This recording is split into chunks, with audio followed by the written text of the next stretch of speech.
저는 오늘 골로새서 3장 9절로 10절 말씀을 가지고 새롭게 하심을 입은 자라는 제목으로 함께 하나님의 말씀을 살펴보려고 합니다. 여러분, 예수 믿는 게 뭐라고 생각하세요? 사람이 교회를 다니고 예수를 믿는 게 어떤 것이라고 여러분들은 여기고 계십니까? 흔히들 마음을 고쳐먹고 그야말로 옛말로 개과천선한다고 그러죠. 지나온 날들의 잘못을 뉘우치고 좀 새롭고 조금 착한 사람이 되어보겠다, 뭐 이렇게 하기 위해서 종교로 귀의했다, 기독교로 개종했다, 이런 말들 우리가 가끔 듣습니다. 그런데 기독교는요, 그렇게 뭐 술 먹던 거 끊고 담배 피던 사람이 담배 안 피고, 또 정신 못 차리고 막 무절작에 살던 사람이 좀 마음 고쳐 잡아서 교회 다니면서 거기에 취미를 붙여 가지고 좀 인생을 열심히 살고, 뭐 그런 것도 한 부분은 있어요. 그러나 그것이 우리 예수 믿는 사람들의 전부가 아닙니다. 이 기독교 신앙이라는 것은요, 인간 개조가 아니에요. 오히려 기독교는요, 사람은 고칠 수 없다, 사람은 아무리 노력해도 달라질 수 없다, 이렇게 딱 전제하고 못을 받고 들어가요. 그래서 오늘 우리가 정말 새롭게 되는 것이 뭐냐, 오늘 이 제목에서 보듯이 새로운 것은요, 우리가 막 노력해서 새로워지는 게 아니라 이러한 새롭게 하심을 입어야 돼요. 내 노력이나 내 수고나 내 열심으로 내가 새로운 사람이 되는 게 아니라, 그렇게 새롭게 하심이라는 것을 새 옷을 입듯이 우리가 이렇게 입어야 된다는 얘기예요. 자, 오늘 본문 말씀을 좀 더 들어가 볼까요? 너희가 서로 거짓말을 하지 말라. 되게 우리 성경은요, 이 유교적으로 좀 번역을 했어요. 그래서 오늘도 이 본문을 보면, 거짓말하면 안 되는 거구나, 서로 거짓말하고 지나면 나쁜 사람이구나, 이렇게만 보시는데, 원래 그 성경 원문을 보면은요, 이건 지금 거짓말하지 말아라, 이걸 딱 못 받고 있는 그런 말씀이 아니에요. 이런 얘기입니다. 너희는 서로 거짓말하지 말아라. 왜 그럴까? 왜 거짓말하지 말아야 되느냐? 그 왜냐하면 하고 그 이유를 알려주고 있어요. 왜냐하면 너희는 옛사람과 그 옛사람이 했던 행위를 벗어버리고 새 사람을 입은 자이기 때문이다. 그래서 너희가 옛날에 했던 그런 거짓말하는 생활 이제는 하면 안 된다, 그런 내용이에요. 그러니까 새 사람은 어떤 사람이냐, 우리가 마음을 고쳐먹고 뭐 머리를 짧게 깎고 또 산속에 들어가서 막 수양을 하고, 또 이 교회사를 보면 어떤 사람들은 말이죠, 손이 범죄한다고 손을 자르고, 또 무슨 음란하다 그래 갖고 스스로 거세를 하고, 뭐 이런 경우도 있었어요. 근데 그래 가지고 사람이 세워지는 게 아니라, 이 새로운 사람은 뭐냐 하면 이겁니다. 이는 자기를 창조하신 이의 형상을 따라 지식에까지 새롭게 하심을 입은 자이니라. 우리 예수 믿는 분들이요, 신앙생활하면서 제일 먼저 깨달아야 될 게 뭐냐 하면, 나는 그냥 태어난 존재가 아니고 창조하신 창조주가 만든, 그래서 이 땅에 나오게 된 창조된 사람, 이거부터 깨닫는 거예요. 그러니까 이 세상 사람들은 자기를 낳아준 부모를 기억하고 부모에게 효도하듯이, 우리는 한 걸음 더 나아가서 부모님뿐만 아니라 나라는 인생 자체를 만들어 이 세상에 내신 창조주 하나님이 있다는 것을 우리가 먼저 알아야 돼요. 성경에 보면 하나님은요, 모태에서, 어머니 뱃속에서 우리를 직접 조성하셨대요. 직접 만드셨대요. 마치 그 비단 옷감을 짜듯이 하나님께서 우리를 직조하셨대요. 씨줄과 날줄을 이렇게 막 촘촘히 엮어가지고 아주 고급진 비단을 만들어내듯이, 하나님께서는 아주 정밀하고 정교하게 나라는 존재를 어머니 모태에서 창조하셨대요. 세상 사람들은 그런 하나님이 창조하신 과정은 다 몰라요.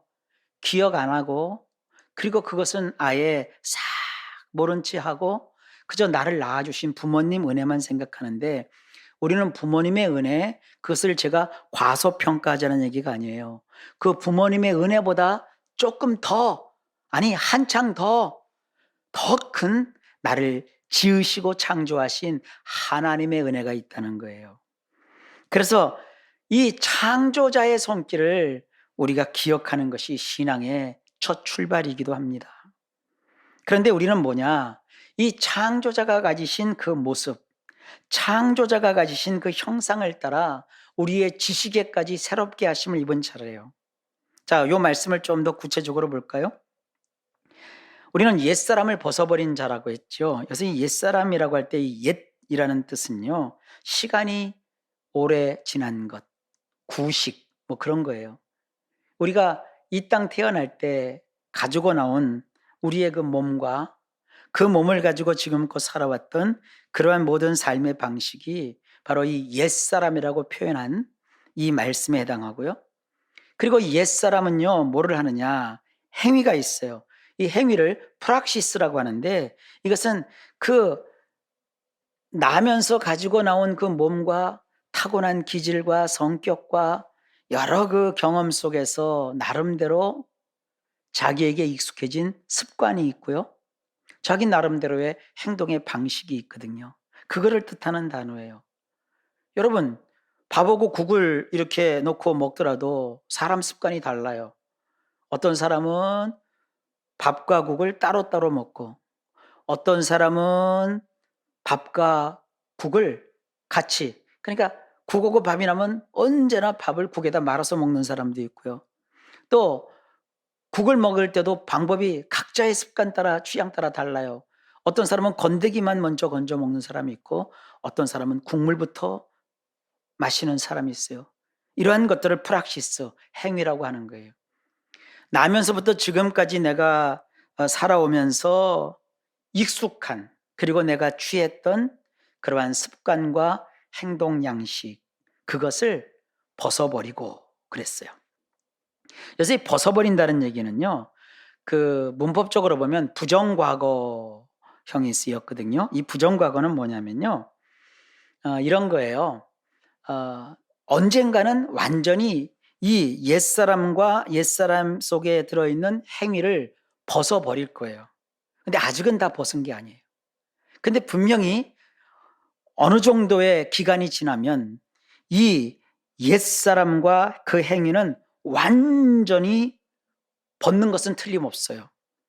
그런데 완전히 벗기까지 매일매일 순간순간마다 나는 계속 그것을 벗어낸다, 이런 뜻이에요. 이게 부정과거형이거든요.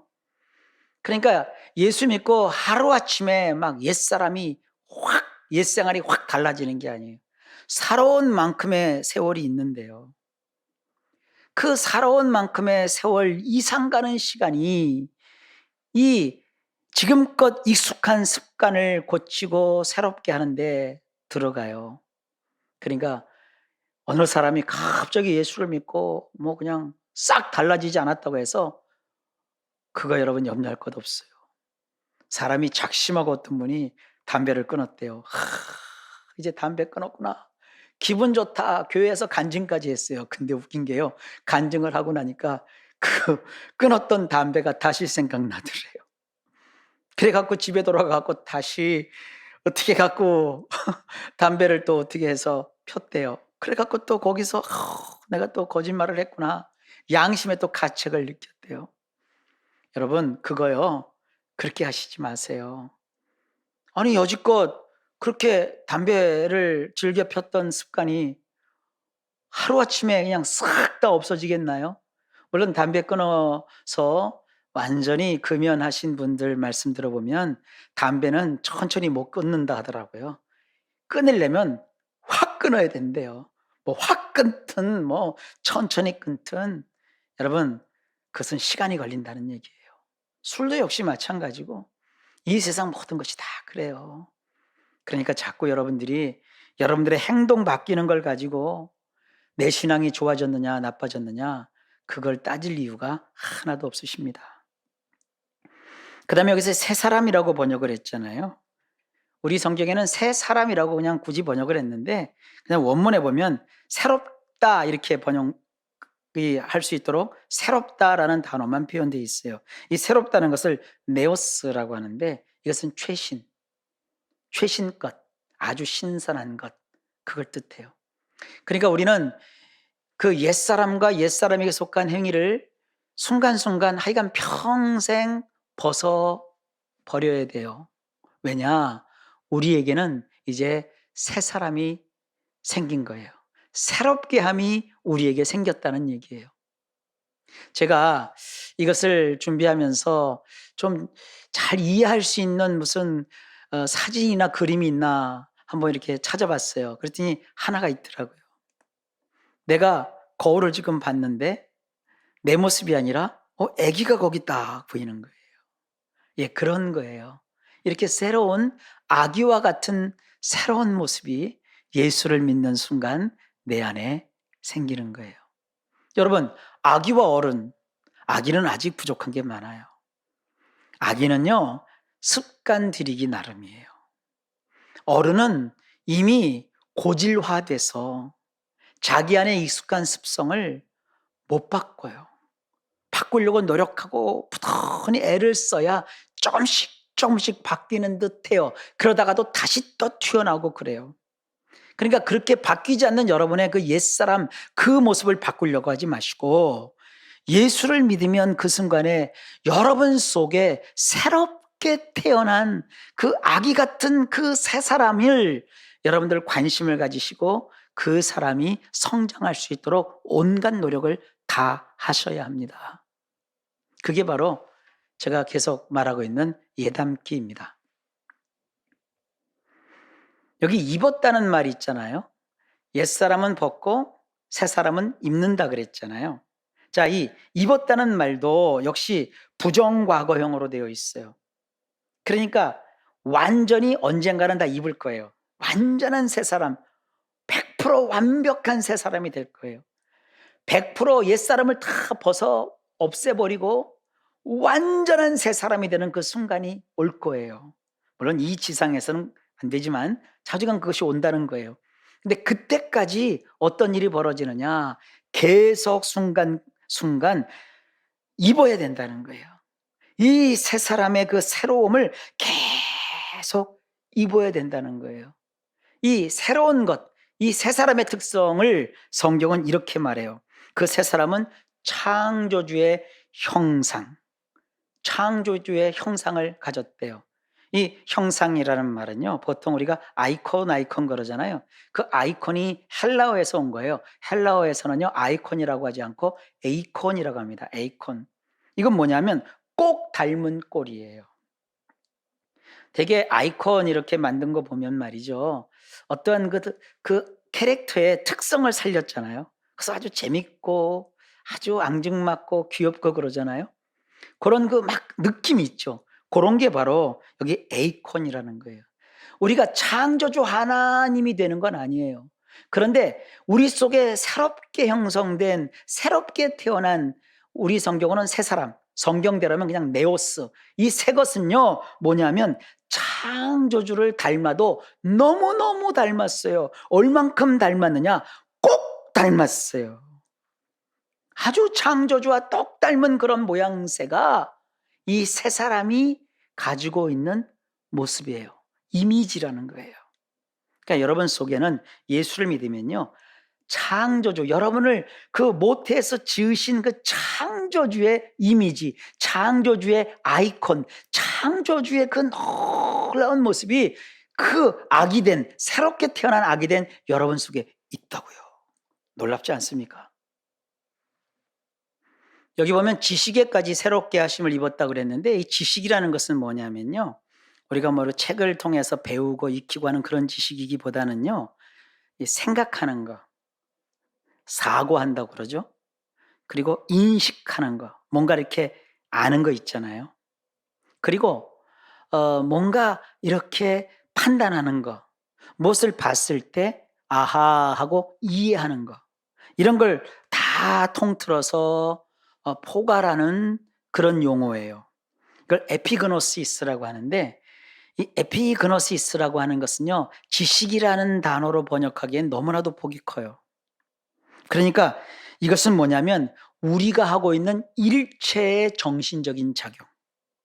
우리가 생각하고 느끼고 뭔가를 결정하고 뭔가를 선택하고 할 때 이런 모든 우리의 삶에 우리의 그 내면의 모든 거, 그걸 여기 우리 성경은 지식이라고 번역을 한 거예요.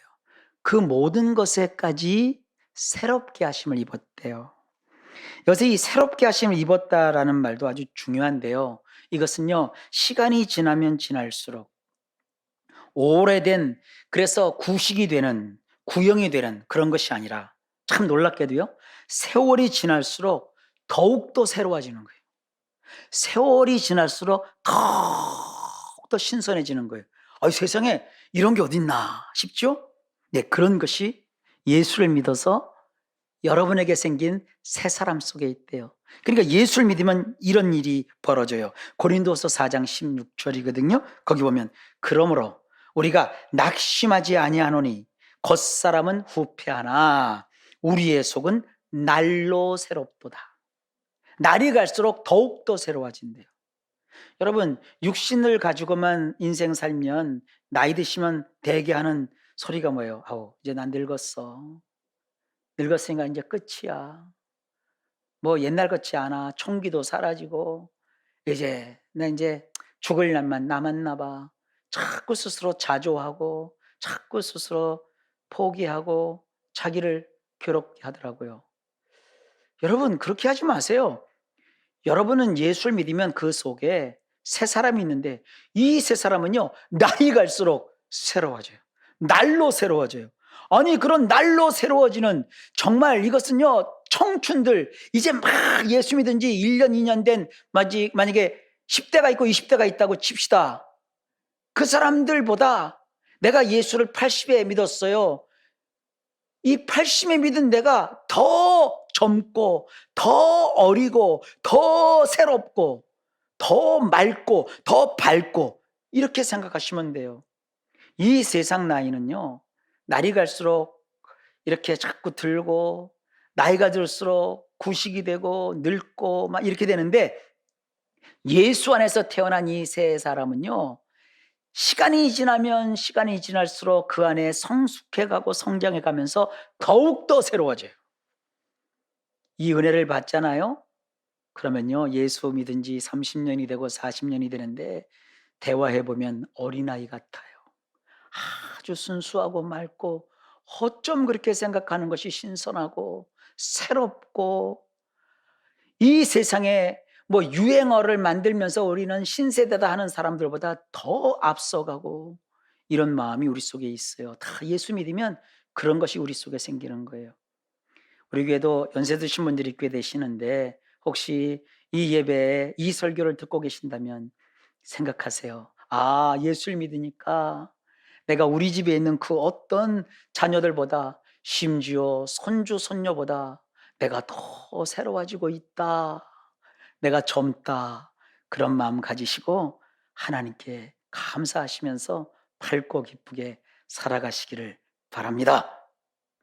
우리가 그렇게 생각할 수도 있어요. 그냥 좀 사람 좀 고치면 되지. 무슨 뭐 굳이 우리가 새 사람이 되어야 돼. 아우, 너무 까탈스러워. 아우, 너무 복잡해. 이렇게 생각하시는 분이 혹시 계실지 모르겠어요. 그런데요, 옛사람을 상징하는 대표적인 사람들이 구약에 나오는 이스라엘 백성들이거든요. 바울은 이 이스라엘 사람들에게 대해서 이렇게 말합니다. 로마서 3장 1절에 보면 이렇게 돼 있어요. 그런즉 유대인의 나음이 무엇이며 할례의 유익이 무엇이냐? 범사에 많으니 우선은 그들이 하나님의 말씀을 맡았음이니라.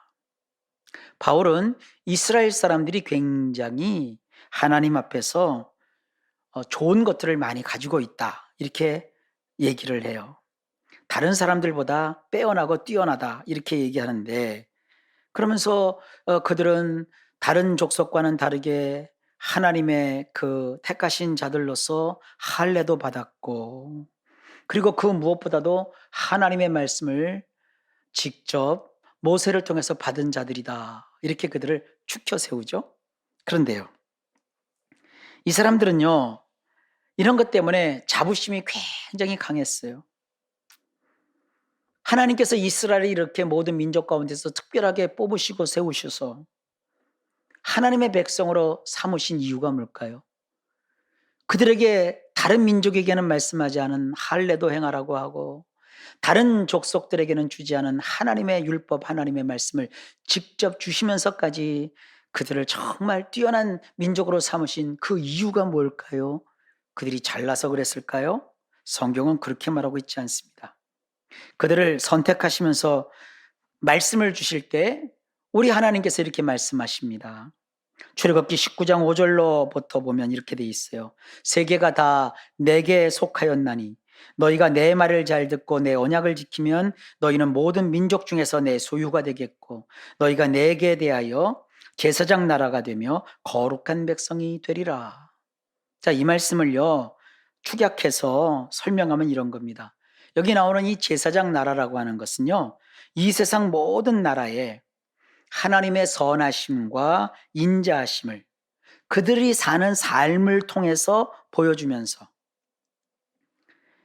그 세상 사람 모두를 이스라엘 백성들처럼 하나님의 백성으로 삼는 일을 하는데 앞장서도록 이스라엘 사람들을 하나님이 특별한 그런 족속으로 구별하여 세우셨다라는 그런 얘기예요.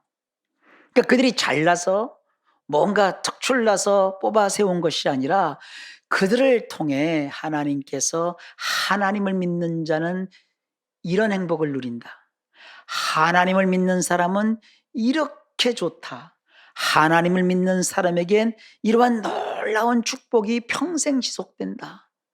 그리고 하나님을 믿는 사람들의 공동체는 이렇게 평화롭다, 자유롭다, 살만 난다. 이걸 보여주면서 그 외에 이스라엘 족속이 아닌 세상 모든 사람들이 이스라엘 백성들처럼 우리도 하나님을 믿고 하나님을 따르고 우리도 그렇게 행복하고 인간답게 살아야지.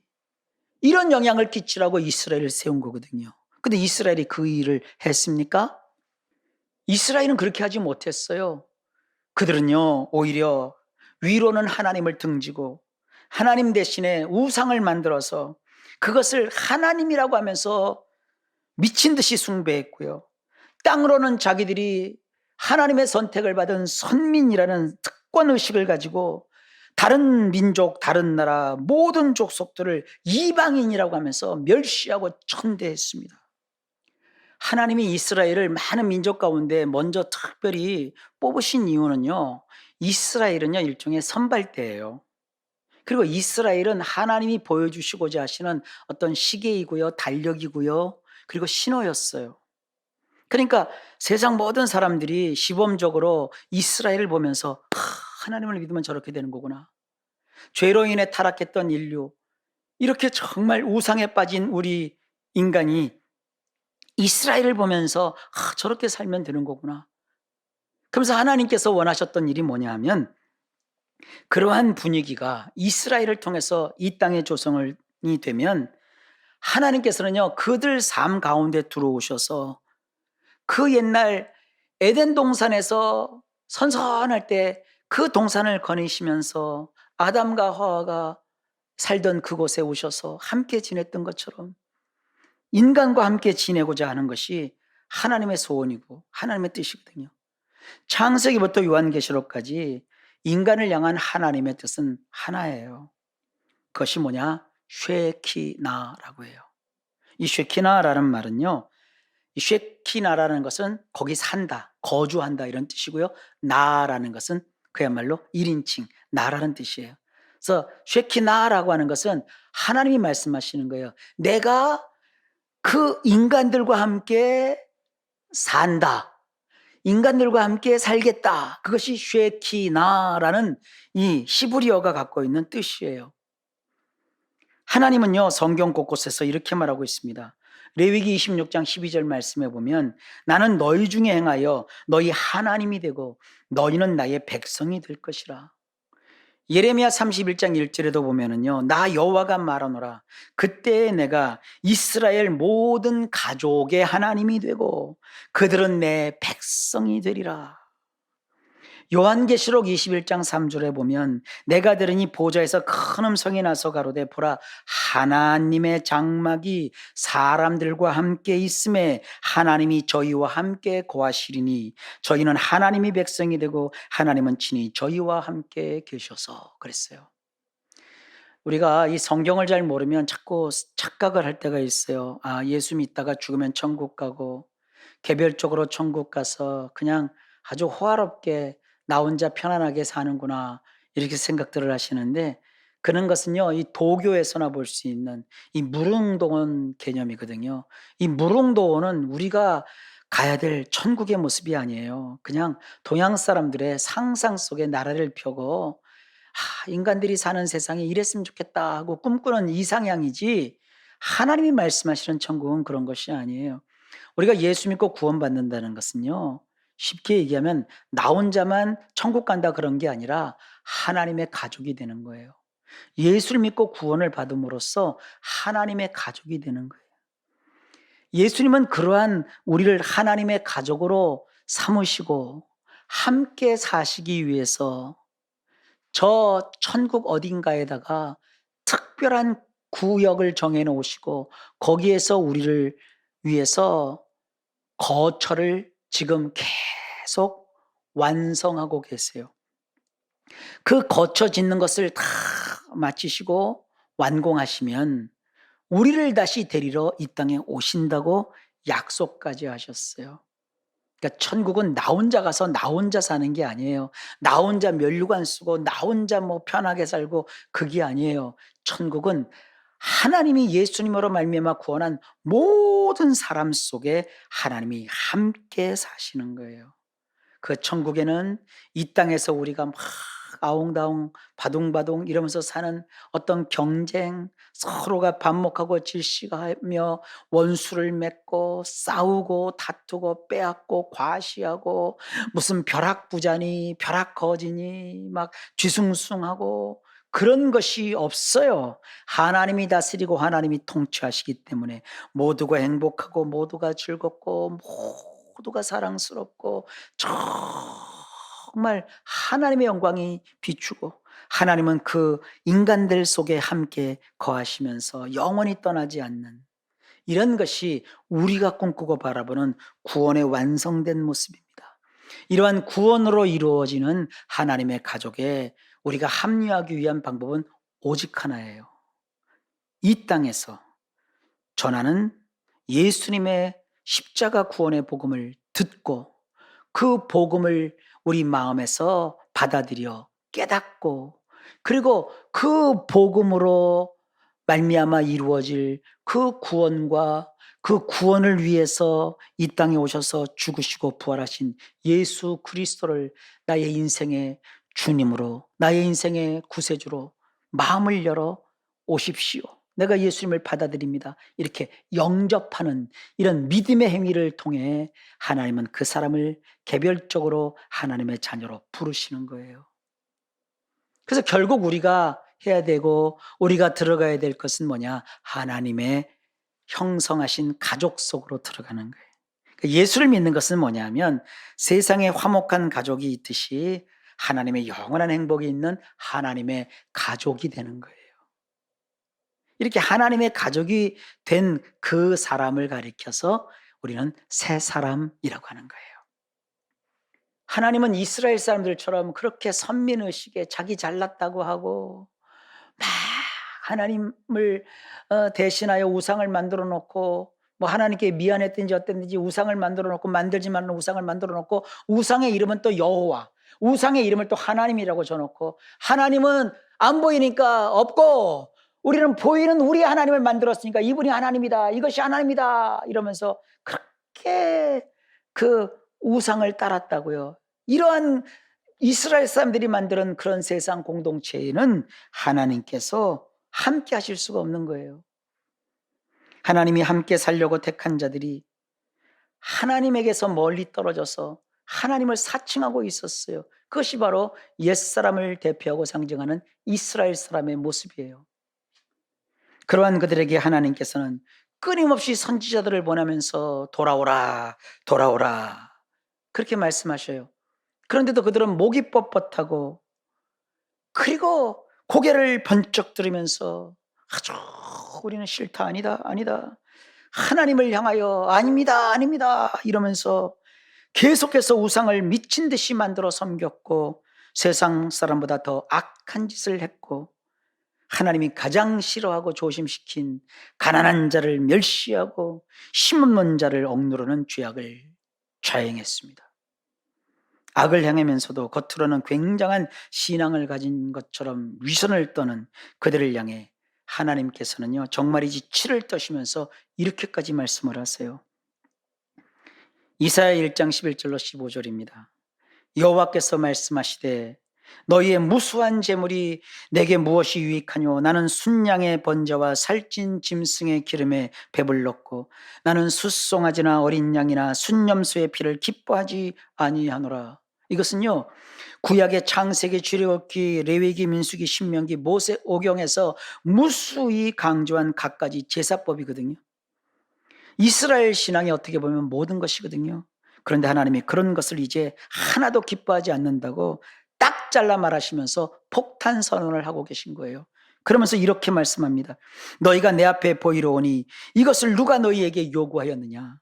내 마당만 밟을 뿐이니라. 헛된 제물을 다시 가져오지 말라. 분향은 내가 가증히 여기는 바요 월삭과 안식일과 대회로 모이는 것도 그러하니 성회와 아울러 악을 행하는 것을 내가 견디지 못하겠노라. 내 마음이 너희의 월삭과 정한 절기를 싫어하나니 그것이 내게 무거운 짐이라 내가 지기에 곤비하였느니라. 너희가 손을 펼 때에 내가 내 눈을 너희에게서 가리고 너희가 많이 기도할지라도 내가 듣지 아니하리니 이는 너희의 손에 피가 가득함이니라. 이건 이런 말씀이에요. 레위기에 기록한 그 모든 제사 이제 더는 드릴 필요도 없다. 누가 너에게 그런 것을 요구했느냐? 월삭, 안식일, 신앙 집회 그런 것도 하지 말라. 믿는 척하면서 악을 행하는 것을 내가 눈꼴 사나워서도는 못 보겠다. 아니 너희가 하는 그런 종교행위 그것 자체가 나는 너무너무 싫다. 그리고 피곤하다. 기도도 하지 말라. 기도해도 내가 더 이상 듣지 않겠다. 주님 그렇게 말씀하시는 거예요. 얼마나 끔찍한 얘기입니까? 그 이유가 뭘까요? 이유는 분명합니다. 하나님은 짐승 제사를 받기 위해 이스라엘에게 제사를 말씀하신 것이 아니거든요. 인간 사회 불행의 뿌리인 죄가 있는데 이 죄를 해결하려면 누군가의 피 흘린 희생으로 해결해야 된다는 것을 이 제사법을 통해서 알려주신 거예요. 그리고 그런 죄 문제 해결은 결국 이스라엘을 시작으로 온 인류가 사람답게 살도록 서로 사랑하며 평등한 관계 속에서 행복하게 살기를 하나님이 그렇게 원하셔서 그런 죄 문제를 해결해 주신 거거든요. 그런데 그런 하나님의 마음과 뜻은 아랑곳하지 않고 이스라엘은 스스로 선민이라고 자부했고 다른 민족은 이방인이라고 따돌렸고 그리고 힘없는 자를 약한 자를 괴롭혔고 착취했고 그 시대에 사회적 약자를 상징하는 대표적인 과부와 고아를 학대까지 했고요. 가진 자가 없는 자를 멸시했고 또 가난한 자의 것을 다 뺏어 가졌다고요. 하나님께서 그래서 예레미야 시대에 아주 폭발을 하십니다. 하나님은 예레미야를 통해서 이렇게 말씀하셨거든요. 내가 언제 너에게 그렇게 살도록 했느냐? 나는 너희가 공평과 정의를 땅에서 행하고 탈취당한 자를 그를 압제하는 자의 손에서 건져내고 이방인과 고아와 과부를 너희는 압제하거나 학대하지 말고 내가 너희에게 준 이 땅에서는 무죄한 자의 피를 흘리지 말아야 된다. 이렇게 말씀하셨어요. 그런데 그들은 어떻게 했나요? 이방인들보다 더 포악하게 앞장서서 가난한 자를 착취하고 불쌍한 자들을 막 폭행하고 그러면서 그들에게서 튄 그 피가 그들 손에 범벅이 되었다고요. 그러니 하나님이 그들을 보면서 진저리를 치신 거예요. 여러분, 하나님이 오셔서 인간과 함께 사는 그 쉐키나의 세상은 그런 세상이 아닙니다. 이사야가 이것을 이렇게 우리에게 말하고 있어요.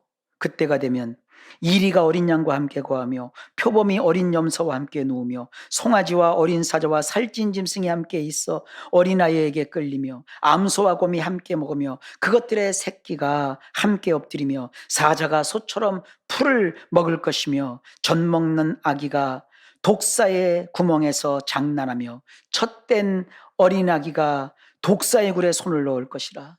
나의 거룩한 산 모든 곳에서 해됨도 없고 상함도 없을 것이니 이는 물이 바다를 덮음같이 여호와를 아는 지식이 세상에 충만할 것임이니라. 독사에게는 독이 있으니 독사에게 손을 내밀어서 물리면 손 내민 사람의 책임이죠. 근데 이스라엘은 독사도 아니면서 이스라엘은 만나는 모든 사람마다 독사가 독을 뿜듯이 사람들을 막 죽이고 불행하게 만들고 막 거칠고 그들을 깔아 내리고 이랬단 말이에요. 하나님께서 얼마나 가슴 아파하십니까? 여러분, 우리의 옛사람이 바로 그런 이스라엘과 같은 모습이라는 거예요. 여러분, 이렇게 물이 바다를 덮음같이 여호와를 아는 지식이 세상에 충만할 때는 언제일까요? 이사야는 약 700여 년 뒤에 먼 미래의 일을 미리 내다보면서 이렇게 예언을 합니다. 이사야 11장 10절이에요. 그날에 이새의 뿌리에서 한 싹이 나서 만민의 기호로 설 것이요 열방이 그에게로 돌아오리니 그 거한 곳이 영화로우리라.